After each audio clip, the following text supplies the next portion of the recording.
Who would have thought that a girl who grew up with nothing, a girl who lost both parents before she even learned how to spell the word love, a girl named Joy, who life had beaten over and over again, would one day step into a love story that would change her destiny forever? Joy was an orphan raised by distant relatives who treated her like a visitor in her own life. She learned early how to swallow her tears, how to hide her pain, and how to smile even when her heart was bleeding. But despite all she lacked, Joy carried a rare grace, the kind that made people pause, the kind that made life itself jealous. When she got a job at Global Heights Consulting, she believed her story was finally changing. What she didn't know was that destiny was already writing her next chapter. Because that was where she met Shola. Shola the office prince. Fine, gentle, soft-spoken. The type of man every woman wished would call her by her name, with that calm voice of ease. And somehow he chose Joy. Their friendship started like a soft breeze, then slowly grew into a storm of emotions neither of them could ignore. Lunch breaks turned into secret smiles. Late night office turned to quiet confessions. Until the day Shola told her, Joy, I don't have much, but I have enough love to keep us warm forever. Joy believed in, and for the first time in her life, love felt possible. They got married in a simple but beautiful ceremony. Joy cried tears of thanksgiving, believing God had finally rewarded her suffering. But who would have thought that behind Shola's gentle smile, behind his soft voice, locked a weakness that would almost destroy her life? Because Shola was a mommy's boy, not the armless type, not the normal type, the type who would call his mother before eating the food his wife cooked, the type who needed approval before touching his wife, the type who would ask, Mommy, should we sleep now? Joy was shocked, her heart cracked, but she endured because she loved him and because she had no family of her own. Their marriage blessed them with two beautiful children, a boy and a girl. Joy hoped motherhood would soften her mother-in-law's heart. Instead, it opened the gates of hell. Shola's mother became the commander of their home. She criticized Joy's cooking, parenting, clothes, everything. She told Shola, stop this woman from going to work. How can a real wife be leaving her children? Shola obeyed without question. Then she said, close her business too. She has no reason to earn money. Again, Shola obeyed. Joy became a full housewife, trapped, silenced, and controlled. As if that suffering wasn't enough, Shola's younger sister Tope, who was married to a violent man, also made Joy's life miserable. Their mother had secretly done Juju to tie Tope's husband to her, but still expected Joy to carry their burdens like a slave.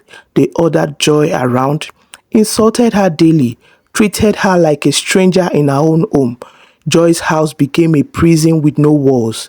After 6 years of humiliation, she finally told her best friend, Tolu. Tolu said, Joy, stand up for yourself. If you die here, nobody will fight for you.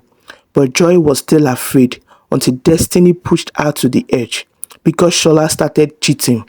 And when Joy complained to his mother, the woman replied, he is a man. It is his right. If it pains you, cry quietly. Joy broke down completely. But the final blow was yet to come.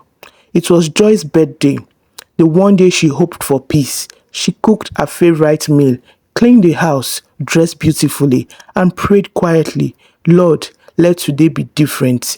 But hell doesn't rest. Shola's mother stormed into the house like thunder, shouting about a missing Maggie cube.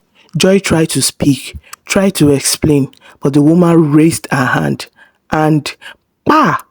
A wicked, heart-shattering slap exploded across Joy's face. Her children jumped. The ground itself seemed to tremble. Joy held her burning cheek, shaking, stunned, humiliated. Her mother-in-law screamed, useless girl, I will teach you how to respect elders. Shola walked in, and Joy, still trembling, said, "Tell your mother to apologize." Shola didn't even blink before answering, "My mother can never be wrong." And right there, on her birthday, with tears burning behind her eyes, Joy finally understood this house was never her home. That night, she packed her bags, carried her children, carried her dignity, and walked out. Shola shouted, "If you leave, don't come back." Joy whispered, "God forbid," and she left forever. Life slowly opened its doors again. Joy met a young man, gentle and responsible, who loved her like she mattered, loved her children like they were his, treated her with respect she had begged for all her life. Meanwhile, Tokpe's husband discovered he was under Juju control. When the charm broke, he beat Tokpe so badly she had to flee. Then Shola had a tragic accident. Doctors said he would never walk again. His mother cared for him at first, but when she grew tired, out of desperation, she went to Joy's new home and knelt. "Please come back. Your husband needs your help. Help him." Joy looked at her with calm, steady eyes, and she said, "I will never return to that place that almost buried me alive." And she walked her out of her house. For the first time in her life, Joy was truly free. Joy built a new life, a peaceful one, a blessed one. Her business grew. Her children excelled. David showered her with love and protection. People who once mocked her now envied her strength. She became a testimony that no suffering lasts forever. Tope lived in shame. Her husband remarried. Mama Shola lived in regret. Her son was now in a wheelchair. Shola cried daily, "Joy, please forgive me. Please come back." But Joy never returned. She forgave him in her heart, but she never stepped back into darkness. She chose peace. She chose happiness. She chose herself, and destiny rewarded her. Joy finally became what life tried to stop her from being, a woman who rose from ashes and became a queen. If this story touched your heart, please don't leave without subscribing to my YouTube channel, Mercy's Storytime. Yeah? We bring you powerful African stories that teach, inspire, and uplift. Click the subscribe button, like this video, and share with your loved ones. Thank you for watching, and see you in the next story.